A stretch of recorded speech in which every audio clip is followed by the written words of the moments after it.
Hi guys, നമ്മളിന്നൊരു വളരെ ചെറിയ video ആണ്. ഒരു പുതിയ സ്റ്റിച്ചാണ് ഞാൻ നിങ്ങളെ പരിചയപ്പെടുത്തുന്നത്. അതായത് നമ്മൾ ചെയ്യുന്നത് സിംഗിൾ ക്രോഷ്യ വെച്ചിട്ടാണ്. സിംഗിൾ ക്രോഷ്യയും ഇൻക്രീസ് സിംഗിൾ ക്രോഷ്യയും വെച്ചിട്ടാണ് കംപ്ലീറ്റ് സ്റ്റിച്ച് ചെയ്യുന്നത്. ഒരു ഇൻ്റർമീഡിയറ്റ് ലെവൽ ഓഫ് സ്കില്ല് വേണ്ട ഒരു സ്റ്റിച്ചാണ്. പക്ഷെ ഞാനത് നിങ്ങൾക്ക് സിമ്പിളായിട്ട് കാണിച്ചു തരാം. ഓക്കെ, ഇതിന് നമുക്ക് ഫസ്റ്റ് വേണ്ടത് സ്ലിപ്പ് നോട്ട് ഇടുക എപ്പോഴത്തെയും പോലെ. എന്നിട്ട് നമുക്കിവിടെ ഫൗണ്ടേഷൻ ചെയിനായിട്ട് എത്ര നമ്പർ വേണമെന്ന് വെച്ച് കഴിഞ്ഞാൽ നമുക്ക് ഓഡ് നമ്പറാണ് വേണ്ടത്. ഓക്കെ, അപ്പം ഞാനിപ്പോൾ ഇവിടെ ഒരു ഓഡ് നമ്പർ 11 ആണ് ഇടുന്നത്. അതായത് 1 2 3 4 5 6 7 8 9 10 11. ഓക്കെ, 11 ചെയിൻസ് ആണ് ഞാനിവിടെ ഇട്ടത്. ഏത് ഓഡ് നമ്പർ വേണമെങ്കിലും നിങ്ങൾക്ക് ചൂസ് ചെയ്യാം. അപ്പോൾ നിങ്ങളൊരു ഗാർമെൻ്റ്, ഇപ്പോൾ നമ്മളൊരു ടോപ്പാണ് ഉണ്ടാക്കുന്നുണ്ടെങ്കിൽ നമുക്കത് ടോപ്പിന് എത്ര നീളം വേണോ അത്രയും ലെങ്ത്തിന് എത്ര ഓഡ് നമ്പറാണോ വരുന്നത് ആ ഓഡ് നമ്പർ നമ്മൾ നീളം നോക്കി, അതായത് മെഷർ ചെയ്തെടുക്കുക. ഇല്ല നിങ്ങളൊരു ഹെഡ് ബാൻഡാണ് ഉണ്ടാക്കുന്നതെന്നുണ്ടെങ്കിൽ നിങ്ങൾക്ക് എത്ര നീളം വേണോ അത്ര അനുസരിച്ച് എടുക്കുക. ഓക്കെ, ഇത് വെച്ചിട്ട് എന്ത് വേണമെങ്കിലും ഉണ്ടാക്കാം. ഞാൻ ജസ്റ്റ് ആ സ്റ്റിച്ച് പരിചയപ്പെടുത്തുന്നതാണ്. അപ്പം നമ്മൾ ഫൗണ്ടേഷൻ ചെയിനായി. ഇനി നമുക്ക് ടേണിങ്ങിന് വേണ്ടത്, സിംഗിൾ ക്രോഷ്യ ആയതുകൊണ്ട് തന്നെ നമുക്ക് ടേണിങ്ങിന് വേണ്ടത് ഒരു ചെയിനാണ്.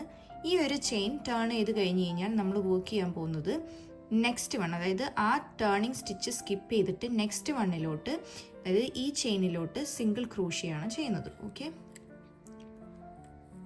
സിംഗിൾ ക്രോഷ്യ ഒരു ചെയിനിൽ ചെയ്തു. ഇനി ത്രൂ ഔട്ട് എല്ലാ ചെയിനിലും എനിക്ക് സിംഗിൾ ക്രോഷ്യ ചെയ്യണം. അതായത് 11 സിംഗിൾ ക്രോഷ്യ ഇവിടെ വരണം.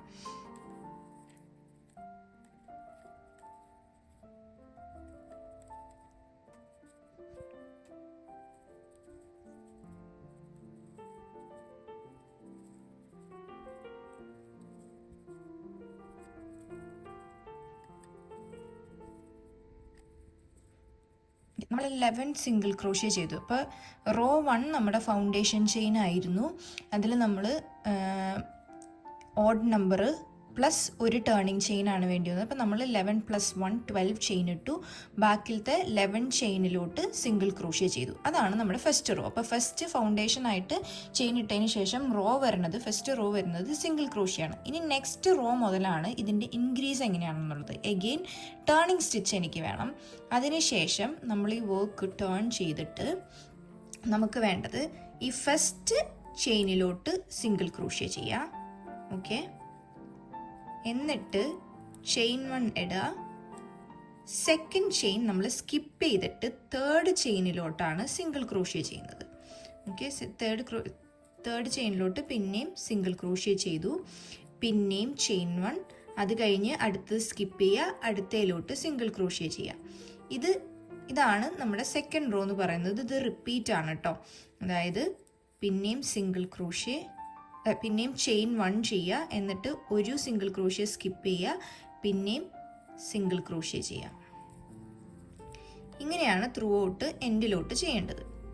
നമ്മളപ്പോൾ ആ ഒരു റോല് നോക്കിക്കഴിഞ്ഞാൽ നിങ്ങൾക്ക് മനസ്സിലാവും. നിങ്ങൾക്ക് 6 സിംഗിൾ ക്രോഷ്യ ആയിരിക്കും ആ ലാസ്റ്റ് ഇതിൽ വന്നിരിക്കുന്നത്. ബാക്കിലത്തെ 5 സ്പേസിലും ചെയിൻ ആയിരിക്കും വന്നിരിക്കുക. ഓക്കെ, ഒരു സിംഗിൾ ചെയിൻ ആയിരിക്കും, ഒരു സ്പേസ് ആയിരിക്കും ഫോം ആയിരിക്കുക. അതാണ് നിങ്ങളുടെ അടുത്ത റോ. ഇനിയത്തെ റോ വരുന്നത് എങ്ങനെയാണെന്ന് വെച്ച് കഴിഞ്ഞാൽ എഗെയിൻ സിംഗിൾ ക്രോഷ്യ ചെയ്യുക, എഗെയിൻ ചെയിൻ 1 ചെയ്യുക, അതായത് സിംഗിൾ ക്രോഷ്യയുടെ ഹൈറ്റ് ചെയ്യുക.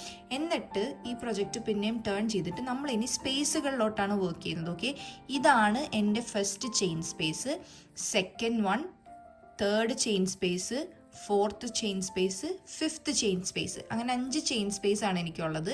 അതിലേക്ക് നമ്മൾ സിംഗിൾ ക്രോഷ്യ ഇൻക്രീസ് ആണ് ചെയ്യുന്നത്. അതായത് ടേണിങ് സ്റ്റിച്ച് ചെയ്ത് കഴിഞ്ഞിട്ട് നേരെ സിംഗിൾ ക്രോഷ്യ 2 എണ്ണം ആ ചെയിൻ സ്പേസിലോട്ട് ചെയ്യാം. 1 2. ഓക്കെ, അഗെയിൻ അടുത്ത ചെയിൻ സ്പേസിലോട്ട് പോവുക. 1 2.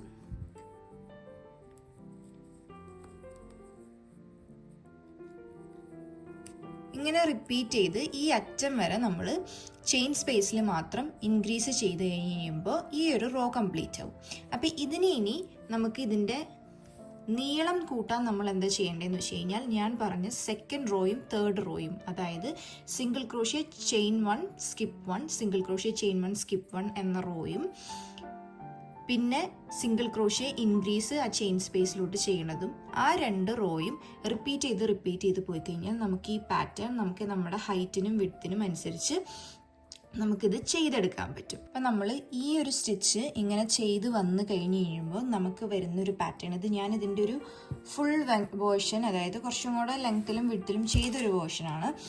ഇങ്ങനെയാണ് നമ്മുടെ ആ ഒരു സ്റ്റിച്ച് വരിക. നിങ്ങൾക്ക് നോക്കിക്കഴിഞ്ഞ് കഴിഞ്ഞാൽ ഇതാണ് നമ്മുടെ ആ സിംഗിൾ ക്രോഷ്യ ചെയ്ത ഫസ്റ്റ് റോ. അതിനുശേഷം ഞാൻ മുകളിലേക്കാണ് ഡെവലപ്പ് ചെയ്ത് പോയത്. അപ്പോൾ നിങ്ങൾക്ക് കാണാം ചെയിൻ സ്പേസിലോട്ട് ഞാൻ ഇൻക്രീസ് വർക്ക് ചെയ്ത റോയാണ് ഇത്, ഇൻക്രീസ് വർക്ക് ചെയ്തുകൊണ്ടിരിക്കുന്നത്. ഇതാണ് ആ ചെയിൻ സ്പേസ്. ഇങ്ങനെയാണ് ആ ഒരു പീസ് നമ്മൾ വർക്ക് ചെയ്ത് കഴിഞ്ഞാൽ വരിക.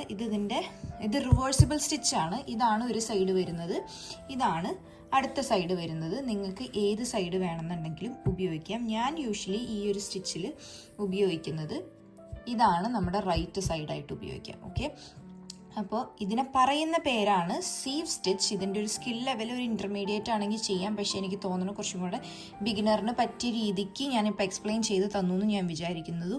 ഇതിൻ്റെ ഫൗണ്ടേഷൻ ചെയിൻ വരുന്നത് ഓഡ് നമ്പർ പ്ലസ് ഒരു ടേണിംഗ് ചെയിൻ ആണ്. ഇതിൻ്റെ ഉള്ളിൽ കംപ്ലീറ്റ് നമ്മൾ യൂസ് ചെയ്യുന്നത് സിംഗിൾ ക്രോഷ്യ സ്റ്റിച്ചസ് ആണ്, ഇൻക്രീസ് യൂസ് ചെയ്യുന്നുണ്ടെന്ന് മാത്രം. ആൻഡ് ഇത് ഒരു റിവേഴ്സിബിൾ സ്റ്റിച്ചാണ്. നിങ്ങൾക്ക് ഹെഡ് ബാൻഡ് ഉണ്ടാക്കാൻ, നിങ്ങൾക്ക് ക്ലോത്ത്സ് ഉണ്ടാക്കാൻ, ബാഗ്സ് ഉണ്ടാക്കാൻ, എന്തിനു വേണമെന്നുണ്ടെങ്കിലും നമുക്ക് ഈ ഒരു സ്റ്റിച്ച് മോഡലായിട്ട് ഉപയോഗിക്കാം. ഓക്കെ, ഈ ഒരു സ്റ്റിച്ച് വെച്ചിട്ട് നിങ്ങൾ പലതും ചെയ്തിട്ട് നിങ്ങൾ പ്രൊഡക്റ്റ് ചെയ്തിട്ട് എനിക്ക് ടാഗ് ചെയ്യുക, എനിക്ക് പിക്ചേഴ്സ് ടാഗ് ചെയ്യുക. അപ്പോൾ വീഡിയോ ഇഷ്ടപ്പെട്ടെന്ന് വിചാരിക്കുന്നു. ചെറിയ വീഡിയോ ആണെന്ന് പറയാം, പക്ഷേ യൂസ്ഫുൾ ആയെന്ന് വിചാരിക്കുന്നു. അപ്പോൾ see you in the next one.